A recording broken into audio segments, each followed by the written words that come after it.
Hello and welcome to Down to Earth with Terry Virts, where we talk about what matters down here on planet Earth. And today I am super excited to have Jeffrey Kluger, a guest that I had a few weeks ago on the podcast. Jeffrey is an editor at large at Time Magazine and author of numerous books, including Apollo 13 and his latest novel, Holdout. And today we're going to talk about things that are happening in space because Jeffrey is the expert. And if you love the podcast, please don't forget to subscribe and give us a rating. Jeffrey, welcome back. Thanks for having me, Terry. It's really cool to have you here. It looks like you're there in the office in time. Yeah, we are going back to the office. There are only a handful of us here, but we get a little bit of that buzz of the newsroom again, which is great after 18 months of lockdown. God, it's time. It's so much It is time to have this really going on. time. My goodness. Well, thanks for joining us again. The last time I wanted to talk about not only your book and the movie Apollo 13, but also everything that's going on in space, because you have an Sure. amazing newsletter. It's really cool. It's how I keep up with what's happening in the space universe, so to speak. And we didn't have any time because that story and the stories that you were telling were so awesome. So if the listeners like Apollo or they want to hear an amazing story that's true, please go back a few weeks and listen to the Jeffrey Kluger story. But you have this newsletter that comes out every few weeks, Right. and Every week, actually, every Friday. every Friday. Okay. And it's awesome. And there's all kinds of great stuff in there. So I figured today we could just talk through, what's going on in space. It seems like there's always news up there. So what's going on in space now? Well, of course, the Inspiration 4 crew just came back last week after 3 days in space, and that raises all kinds of questions about space tourism and how egalitarian space can actually be if we really are able to democratize space the way they said we are. On the one hand, 4 people who had never been astronauts and were tapped last February. Flew a virtually flawless mission aboard a SpaceX Crew Dragon spacecraft. So that suggests that this idea of space tourism, of ordinary people being able to go to space, is possible. On the other hand, it did cost about $200 million to do it. Yeah. And Let me go back on that. So what you're telling me is finally ordinary people can go into space, unlike me, who grew up as the first guy who went to college in a very average middle-class family who was in the Air Force for 30 years. But now Right. normal people, like people Yeah. who have billions of dollars, get to go into space. Yeah, it is. It does seem to stand the idea of what counts as normal, ordinary people on its head. Right. Uh, But in fairness to that crew, of course, though, Yes. 3 of the other people, the other 3 crew members were, one is a community college professor, one is a physician assistant at St. Jude's Hospital, Right. and one is an engineer at Lockheed Martin. And for that matter, even the commander, Jared Isaacman, who is a billionaire, the CEO of Shift 4 Payments, he's pretty ordinary when it comes to, Right. being an astronaut. Now he is a jet pilot, and he's an aerobatic pilot, so he knows his way around flying machines. Right. But still, it's an order of magnitude more complex to climb Right. behind the wheel of a spacecraft than it is even a fighter jet. Right. But to your point, I don't think he's not a trust fund baby, right? Did he earn his No. money? He's Yeah. definitely not a trust fund baby. Right. He was a high school dropout, actually, who earned his Wow. GED, and then later did go back to college. Right. Built his own company, which he founded at age 16. So he's pretty extraordinary in that Right. respect, but Right. Right. absolutely Right. is not a trust fund baby. And also in not fairness to him, but I guess kudos to him, he had a big mission to raise money, which is pretty cool. That's correct. Yeah, he was part of or they would say that the overall purpose of this flight was to raise $200 million for St. Jude Children's Research Hospital Right. in Memphis, Tennessee, and they did wind up doing that. Now he kicked in $100 million on his own. Right. Elon Musk kicked in $50 million, and the remaining 50 million came from small contributions from people who were supporting the mission. But whatever the origin of the money, whatever the source of the money, had they not gone into space, that $200 million would not have gone to St. Jude. So, Right. So you know, that's a good thing. That's a really good thing. That's a great thing. Yeah. So it was a cool mission. The SpaceX capsule, from what I've never flown it personally, but from what I understand, and talking to folks who have, it's just automated. Like there's literally nothing to do. There's In theory, yes, that yeah, is entirely true. In yeah, theory, assuming I had the physical wherewithal to withstand launch and reentry, which I right, probably don't, but in theory, I could climb into right, a SpaceX Crew Dragon this afternoon, fly to orbit, spend a few days there, and come home. right, Um, Now, of course, that is predicated on the idea that nothing goes wrong. right. In space, of course, something can always go wrong, which is, the Often very thing you does. train for. Right. Um, Exactly. and I think was it what you and I did an interview some months ago when I was talking about who gets to be called an astronaut. Yeah. And I think it might have been you, or perhaps it was John Logsdon from the Space Institute at George Washington. It might have been John, who commented that the Mercury astronauts themselves, the original seven, complained that the Mercury capsule was too automated for their tastes. Yeah. They didn't like the fact that Ham, a chimpanzee, flew Right. before they did, and Right. Ham clearly didn't know how to fly a spacecraft.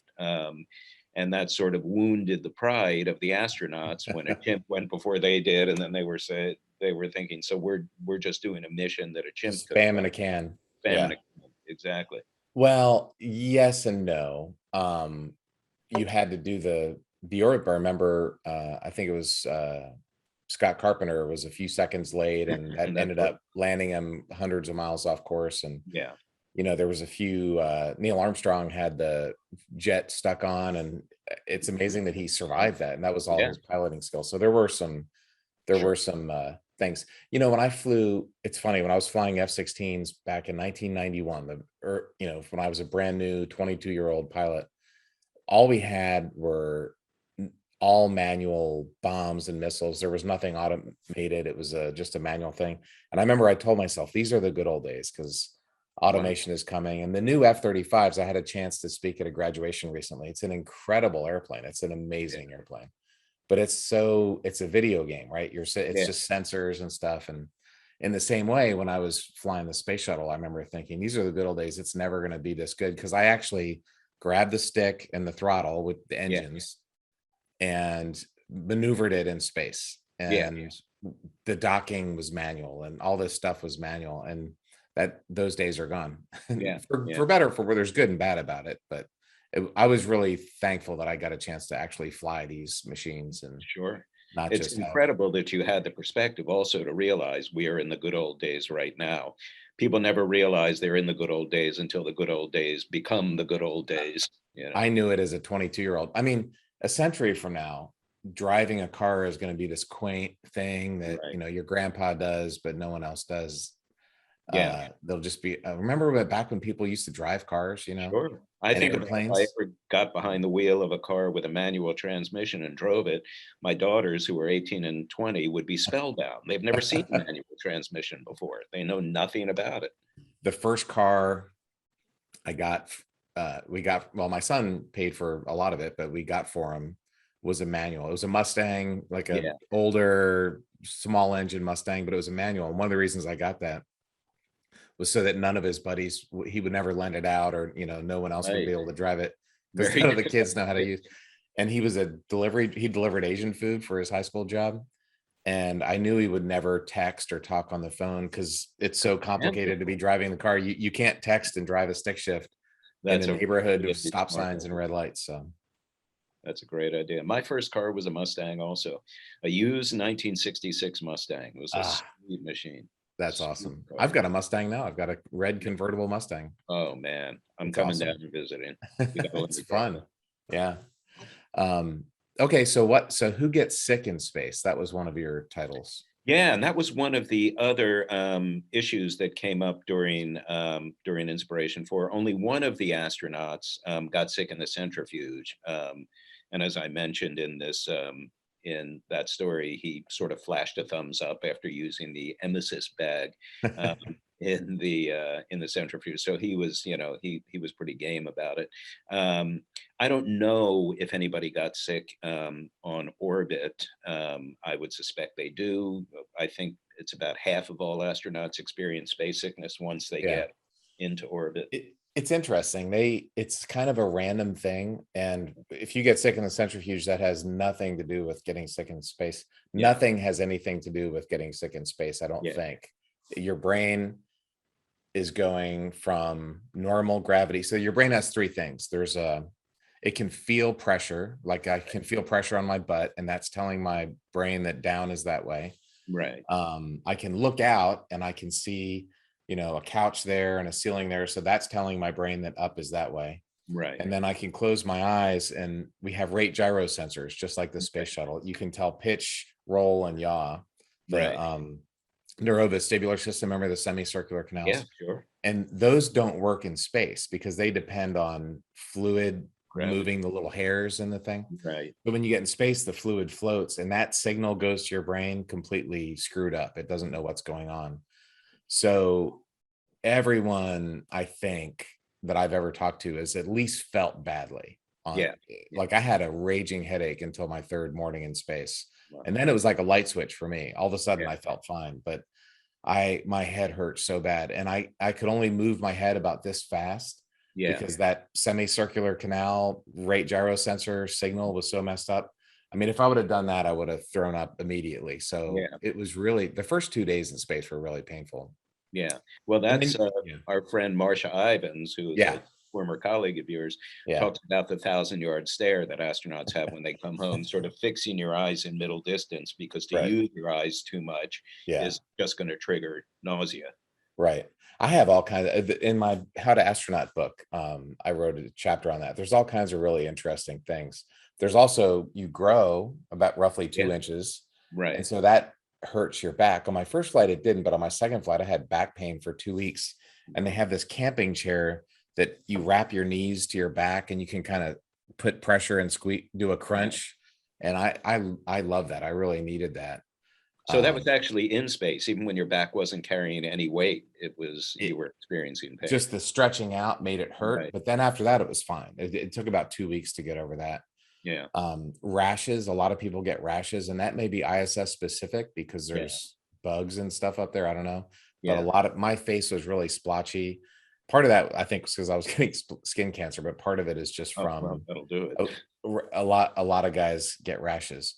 But Yeah. one of the most interesting things, Jeffrey, I could close my eyes and I was pitching down, yawing right, and rolling left immediately. As soon as I closed my eyes, I felt this tumbling motion, and then I Yeah. would open them up and it would stop. And then I would close Interesting. my eyes and I would do this and I would open up and it would stop. And so that semicircular canal signal was telling Right. my brain that I was pitching incorrectly. And then Right. as soon as I opened my eyes, the visual signal always has primacy. So that would Right. override that pitching signal. And Yeah. that went on for months. I mean, Well, literally month. And I remember we would do conferences like this with our doctors on Earth, like once a week. They called them PMCs, private medical conference. yeah. And at the PMC, I would be explaining this. And I'd be like, all right, I'm pitching forward and rolling, and now I'm fine. And I'm pitching forward and rolling, and now I'm fine. It was a Yeah. really bizarre. And the What doctors was are that like, like wow, when that's interesting. And they didn't do it. There's nothing to do about it. there's nothing we can do? What was that like when you would try to sleep? I imagine that would be a real I, challenge. I I can remember I would go to sleep. The good thing is it's dark, and just when you close your eyes, you're just floating. There's no up and down. That's another really interesting thing. Yeah. If you are in the lab and you know which way is up and down, and you flip upside down, you feel like you're upside down. But then if you close your eyes, it takes about 3 seconds for me, and then all of a sudden you're just right side up in your brain, like Yeah. that. Yeah. Which way is up and down? Or if you're working and you're doing wrenches and you're buried in something and then you pop out and you're not right side up, it would take my brain about 3 seconds to orient itself, which is just an interesting thing. But I slept fine. I didn't have any problem sleeping. Yeah. Well, I would imagine it's very comfortable. That float mode has to be, no Yeah. pressure source, that's for sure. I was worried there's a chapter in How to Astronaut about this. I was worried that I wouldn't be able to sleep, but man, I didn't have any trouble at all. Yeah, yeah, that's great. Yeah. Yeah, so these folks only had 3 nights and 4 days in space, so their time was pretty limited. On the other hand, when you think about that, there was a time when that was considered a very long mission, 3 or 4 days in space, and most of the Gemini missions ran about that length, 3 days, Right. 4 days, maybe five. Um, so that was once considered a pretty robust amount of time to spend in space. And there were even some space shuttle missions, you'd launch, you'd deploy the satellite on flight day one, and then you were done. Yeah, And then you floated it for a couple days and came back. So right. yeah. Yeah, I'm guessing. I haven't talked to them. I don't know, but I'm Mhm. sure they had some discomfort at a minimum, between Right. poor folks without a lot of flying experience besides Jared. So, Yeah. um, and unfortunately, the problem is they only had 3 days. If they had a Right. week or 2 weeks, they would have probably gotten over it and felt better. But They would have acclimated better. Yeah. they may have spent a lot of that time not having a lot of fun. The good news is it's a capsule, so it's a small space, which Right. helps. Yeah. A lot of I didn't have this problem, but I've heard other astronauts when they get to the ISS, like in the Soyuz, it's small and you're okay. But when you Yeah. get in the ISS, it's so big it can be disorienting. Well, So that apparently is what happened even when crews graduated from the Gemini spacecraft to the Apollo spacecraft, right. because in Mercury and Gemini, you were basically trapped in your seat. You're just right, You're just right, sitting.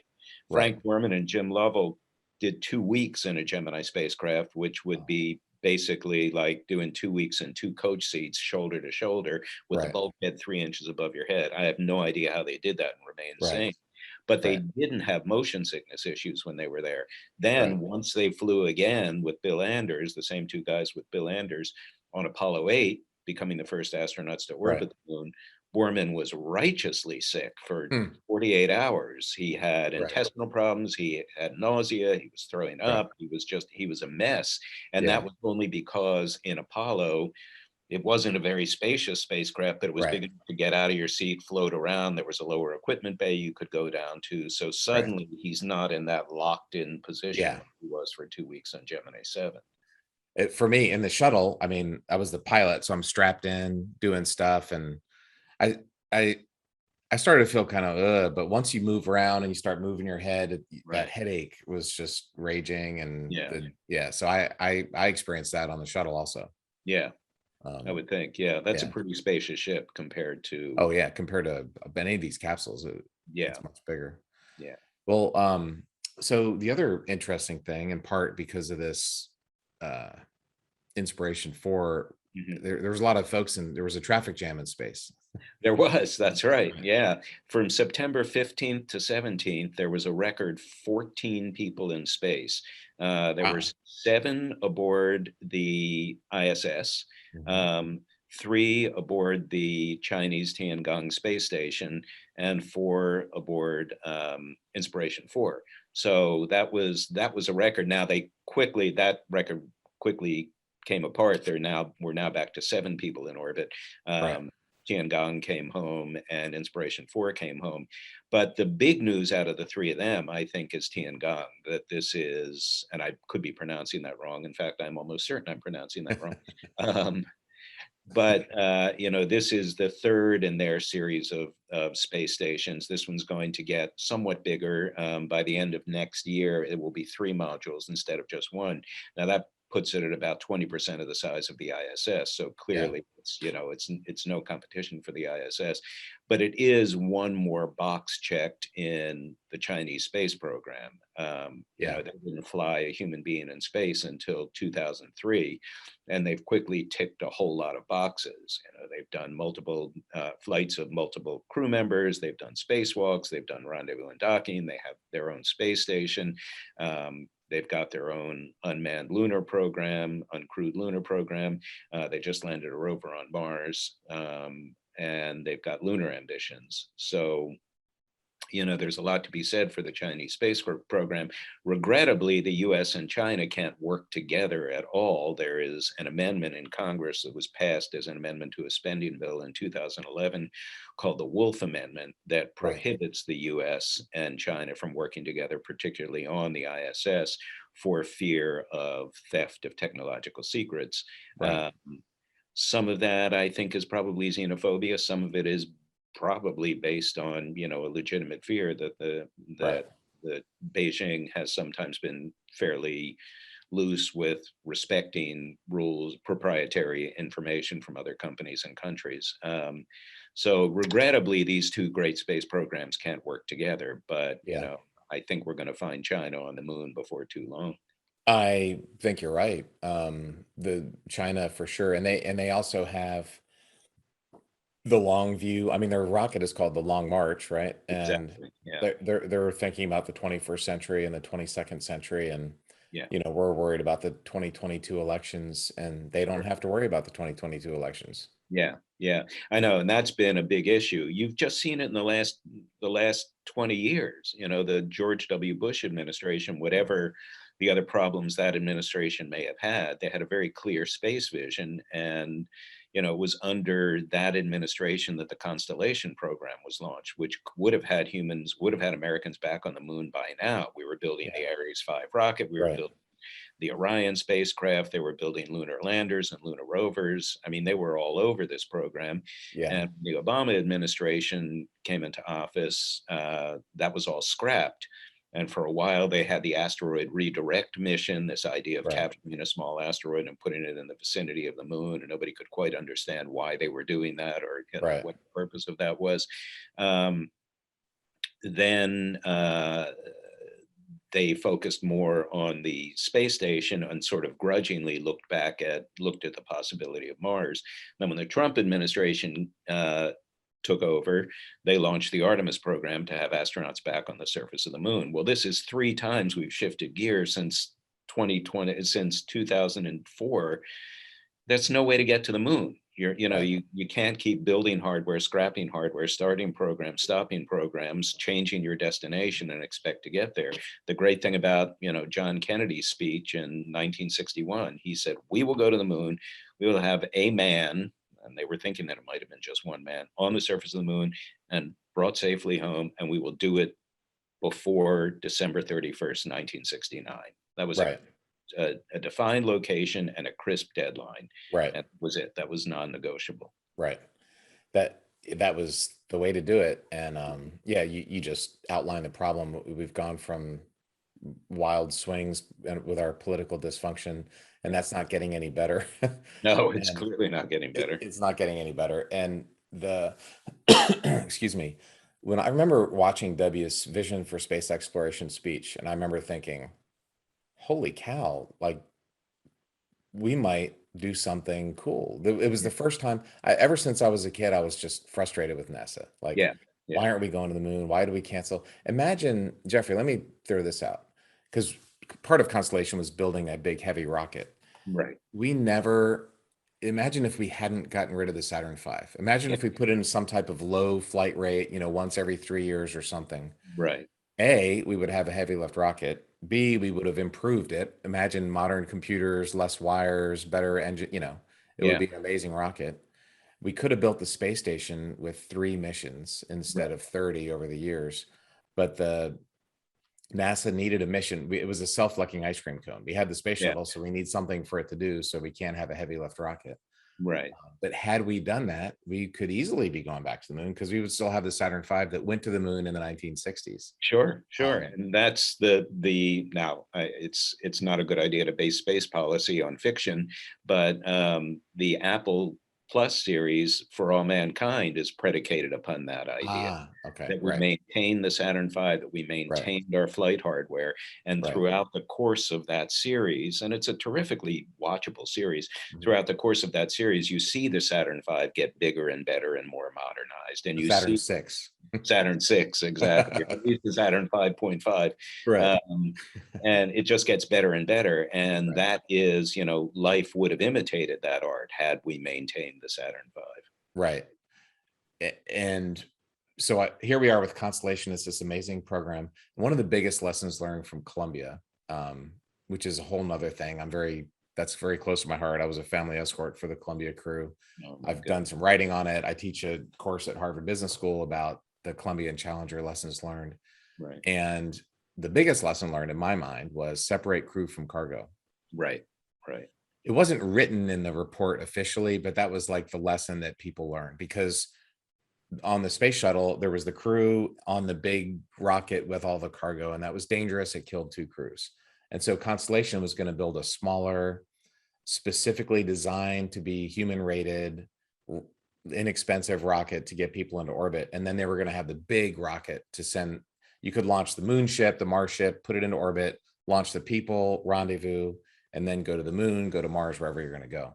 yeah, When the Obama administration came in, and I don't think President Obama had a lot of personal input into this. It was really right, Laurie Garver had the decision-making authority. yeah, They canceled the Constellation program, but they didn't. They canceled the small rocket that was called Ares 1, so that you could have SpaceX and so that you could have a SpaceX human right, capsule. yeah, But they kept the big rocket. They renamed it from Ares 5 to SLS, yeah, and they kept the capsule Orion. So they right, really just canceled. They kept all of the expense. right, They just got rid of the safe human rocket that fulfilled that right, mission of separating crew from cargo. right, And they took the big rocket and made it a lot more expensive because they put space shuttle engines on it. yeah. We were going to have RS-68 that were going to be inexpensive kerosene engines. Those are Russian engines, RS-68. I can't remember. I'm not sure. I know they were lower cost, Lower cost engines, yeah.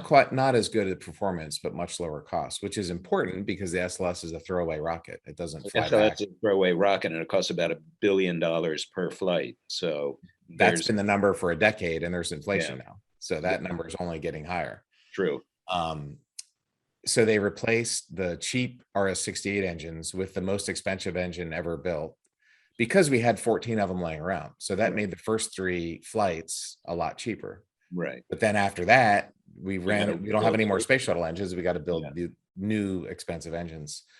And the other really egregious thing they did is they put the Orion capsule with people back on the big rocket.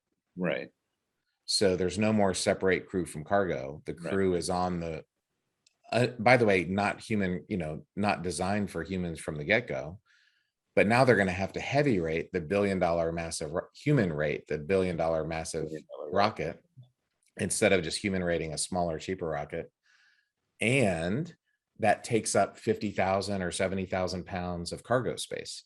So Because what was a really good heavy lift rocket, which you always want those if you're going to go to the moon or Mars, now becomes a Falcon Heavy.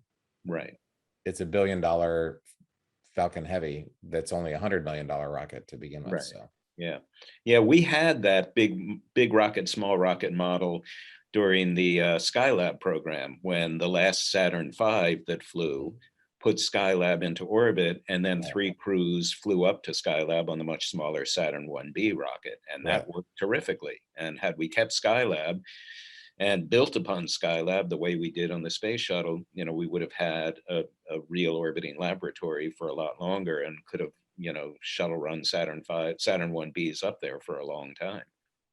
It was so frustrating, Jeffrey, because like you said, you shouldn't make space policy on fiction. Well, you shouldn't make space policy on ideology. Yeah, And this idea of putting the crew back on the big rocket on SLS was made without any dissent. No NASA person ever spoke up. No NASA person would ever speak up ever, because they're government workers and they just salute smartly. And nobody ever said anything about that. And the reason it was done was to allow SpaceX in. So that was something that really frustrated me, because we had just lost Columbia for that very reason. And it happened without any discussion, like in the middle of the night. The what was week I launched, actually. the week you launched? The Wow, week I launched on February 1st, 2010, which was the anniversary of Columbia. that's That right. that was the day that 7th Charlie anniversary. Bolton chose to announce Constellation was going to be canceled. So they did it on the anniversary of Columbia, the week before STS-130 launched, and 100% of the workers at the Kennedy Space Center were super nervous because their Yeah, jobs were on the line, right? And sure. so I was worried. I'm like, I hope these workers are not so distracted about losing their jobs, Wow. because as you know, when the shuttle program ended, a lot of people got laid off and they were going to be transitioned to Constellation. And then when that got canceled, there was a big worry. So Right.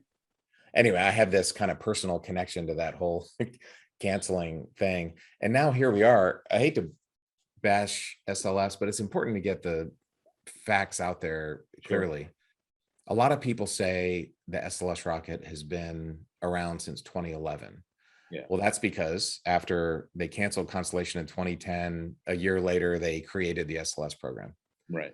But in reality, it started in 2005. Yeah. When Okay. W Look, started, it began life as Ares 5. It just changed yeah, it changed its just maiden change its name. name. Yeah. Right. Change its maiden name. Yeah. Exactly. It's still the same rocket, just more expensive and less capable, but it Right. hasn't flown yet, right? Hasn't flown yet. Now it's set to fly in December or early January. So there is, and it will fly on a circumlunar mission. It'll be an uncrewed circumlunar mission, just whipping around the far side of the moon and coming home. I don't even think it's going into lunar orbit, the The Orion capsule, capsule, right? the capsule. And then under the original Trump administration plan. That would be followed by a crewed circumlunar mission, CREWED. It's always a problematic word when you say it out loud. It sounds like It's very CRUD. crude. It's easier to say manned, Man, realizing that that's a word that means humans in general, but right. it's 2021. It's, yeah, we have to be careful. So that would be followed by a manned slash crewed mission around the far side of the moon and back home. And again, I'm not even sure that one would have been an orbital mission. And then in theory, that was supposed to be followed in 2024 by a lunar landing. Now, nobody even pretends that that 2024 deadline is a viable date any Right, longer. We still haven't even fully designed a lunar landing vehicle, much less built one and right, crew rated it. right, Um, so it seems like the likeliest scenario will be boots back on the moon by later in this decade. And it would be wise to fly multiple missions before we land. I mean, think about it. Before Apollo 11 landed, you had Apollo 7, which crew rated just the command service module in right, low Earth orbit for 11 right, days. You had Apollo 8, which crew rated just the command service module in lunar orbit right, for about 24 hours. Then you had Apollo 9, which tested both the lunar module and the command service module in low Earth orbit. Then you had Apollo 10, which tested both ships in lunar orbit, right. getting They down did a to low approach they did a too. low approach about 50,000 feet Right, above the moon, just a little bit higher than we fly right, in commercial airliners. And right, only then, on the fifth flight, right, you have Apollo 11. So the idea that you would have just two flights and then bam, try to stick a lunar landing, I think, on the very first test flight of the landing vehicle, I right. think is madness. That just courts disaster. That does not. I like the way you said that. Of course, disaster. So Yeah. Apollo 8 went into orbit around the moon. Apollo 8 did go into orbit, and that was a Okay. big question. Would Right, they just do circumlunar around the far right, side of the moon and, stay on that free return trajectory, right, which, as you know, just means it's sort of like a whiplash. You whip around the far side of the moon and right, gravity throws you back home. right, Um, or would they break off of that free return trajectory, go into lunar orbit the moon 10 times, and then have to fire up their engine and come home? And of course, the great fear was, suppose the engine doesn't work, yeah, then you have these three men stuck in lunar orbit. right, And as Susan Borman, Frank Borman's wife, warned Chris Kraft, if this happens, you'll ruin the moon for everybody because no one will ever be able to look at the moon again without thinking of these three men in this right. sarcophagus orbiting the moon. Um, but the thinking at NASA Hmm. was, this engine has to work. If we're going to land on the moon, it has to work, and we have to test it sometime. If we don't trust the engine, what are we doing sending it out there in the first place?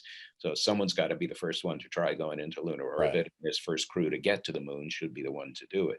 right. And the engine, of course, worked perfectly. It worked, and the rest is history. Mm. Well, so ironically, I actually watched the first Orion launch from space. Really? I was on the ISS, me and Samantha and Anton, we were December 2014, and NASA launched this new capsule Right. on a Delta, a Yeah. big old unmanned rocket. It went up a couple thousand miles and came straight back down, I think. But Right. Yeah. it was cool to watch, the moon Sure. testing program from the ISS. That was Yeah. pretty cool. That's extraordinary. So you Yeah, had no cloud cover over the Cape that day, I would guess. we watched it on a laptop.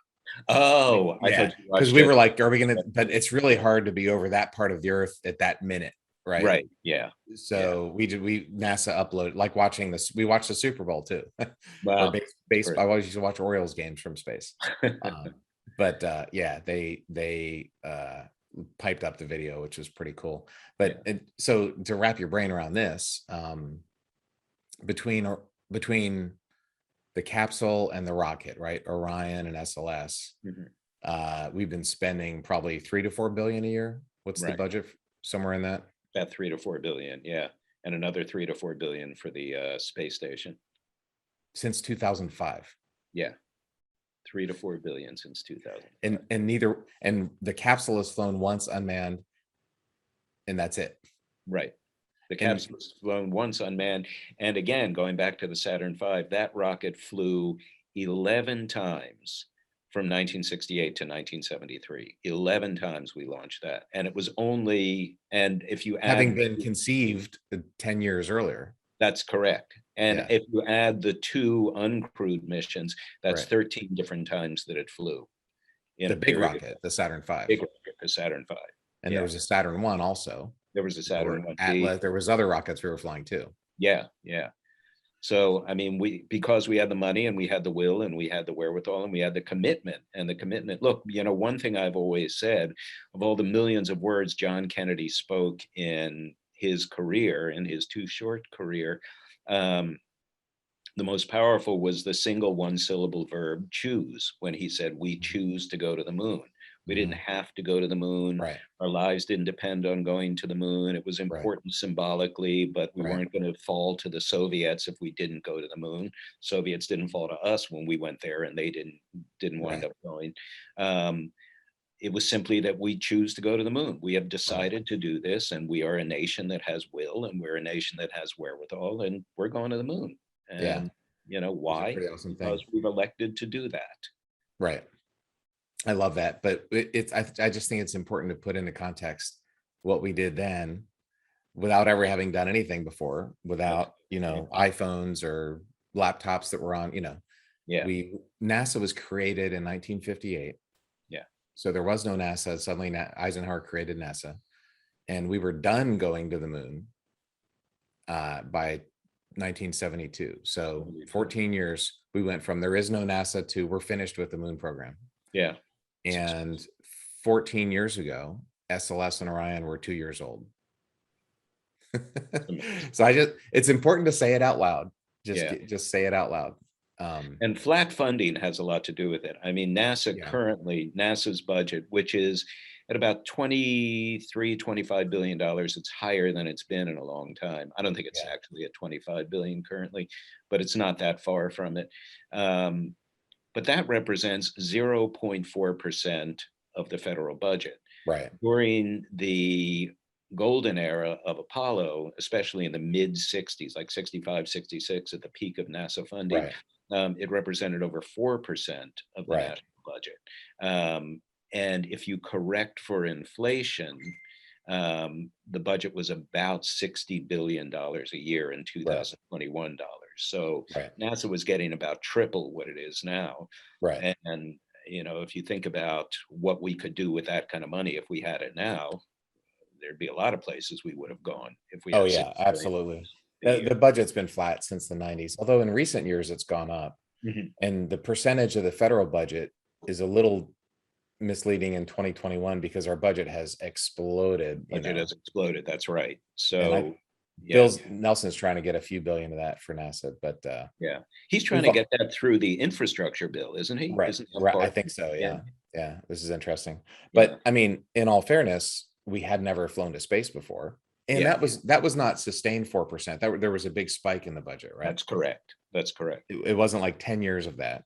And Yeah, like we've been flying rockets now for 50 years. So yeah. I think there's another, this would be a great podcast. Like why do we just spend lots of money and not get anything done? Not get it done. That's a good question. Yeah. But well, anyway, so that's the 14 people in space. You also had a thing about talking about cleaning up space debris. And I actually had a guy on the podcast a couple episodes ago, Hero Verde, Mhm. who has a PhD in space debris and has a company that's tracking these things. And so we talked about that. In my humble opinion, it's the biggest threat to humanity that Yeah. no one is talking about. I think that's correct. I think What are people 500 in the year 2800? What are they going to think about us? I know. Look at the mess we have left. We are a species that does not know how to clean up its room. We Right. really have got to do We don't better. make our bed. We do not make our bed. We've made a mess on the planet. We've made a mess around the planet. There are millions, literally millions of pieces of space debris. Now that counts microscopic ones and ones that measure a couple of millimeters Right. large, but a couple of millimeters traveling at 17,500 miles an hour can pack a real wallop. One of the numbers that I heard back when I was writing Apollo 13 is that a paint chip moving at 17.5 would hit a spacecraft with the energy of a bowling ball moving at 60 miles an hour. Now, it wouldn't be as large, but it would Right. puncture. The same 1/2 mv squared. So the difference between the mess in space and on Earth is that we can clean up. I'm actually working with a company with some of their renewable energy technologies, and a big part of it is carbon capture. So we Right. want to build carbon capture machines on emitters, right? Yeah. So it's going to take time, but there's a lot going on in renewable energy, and we can clean up the mess. I think like it feels like that tide has turned in that direction. But once you put a golf ball in orbit at 1,000 kilometers above the Earth, it's there forever. Yeah. If Yeah. you're at a couple 100 miles, 200 miles, this atmospheric drag will bring you back down and you'll burn up within years. But above a couple 100 miles, it's forever. Yeah.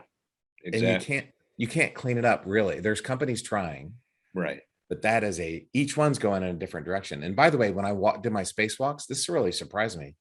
One of our tasks was to put a clamp over a big crater on a handrail Right. because a piece of debris had hit it. And if you grab that with your glove, it could slice it open, Yeah. and then Wow. that's bad. Wow. Um, Yeah. and so we had this one that we were going to put a clamp on. It was called a get ahead task. Mhm. But I saw 100 other little divots on the outside of the space station where a piece of Wow. dust or a paint fleck or something like you were talking about. The Yeah. station has been hit lots after 20 years in space. So Right. what did you what were you writing about the space debris? What did We were you? writing about the idea that the government wants to outsource its cleanup of space debris to the private sector, and not Hmm, so much just to take it off of NASA's plate and get the private sector, get private enterprise and private money into the game. Part of it is also geopolitics. NASA's concern is that if the government is in the business of cleaning up space debris, it's going to raise suspicions on the part of adversary nations that we're going to include their satellites, their surveillance satellites, among our space debris. well, Somehow here's that a big piece of space debris. It has a red star on the side, but exactly, I'll yeah, just help them clean it up. They won't even have to pay for the deorbit. exactly. We will do it for them because that's the kind of good cosmic citizens we are. That's kind of funny, but it's good that we're putting effort into it because it really is a problem. If you get the movie Gravity, the Kessler effect, the Yeah, cascading space debris, it can ruin orbit, forever. And yeah. so that's not something that we want to have happen. Right. And we have Um, it basically in two belts. We have it in low Earth orbit where there's the biggest problem, and right, then we have it way up in geosynchronous orbit because right, that's the other place where we're launching a lot of hardware. Now, geosynchronous orbit is much less cluttered. It's a much bigger volume of space you're right, moving through. You're inscribing a circle with a radius of 23,000 miles right, instead of a circle with a radius of 300 miles. right, So it's much bigger and there's right. much greater volume of space, harder to clutter. But that doesn't mean we're not making a mess up at 23K also. Yeah, it's and again, this is the 20th century, the beginning of the 21st century, but after 22nd and 23rd and 24th centuries, Yeah. you know. I think are we running out of time, We are Jeff? getting close, yeah. Okay. We've got a, deadline at 11. So Yeah, it's that's one of the the downsides of being back in the office, you know? life of a reporter. Okay. Life of Well, a I'll reporter. let you run. I would love to do this again. There's so much to talk about. There is. Let's definitely do this again.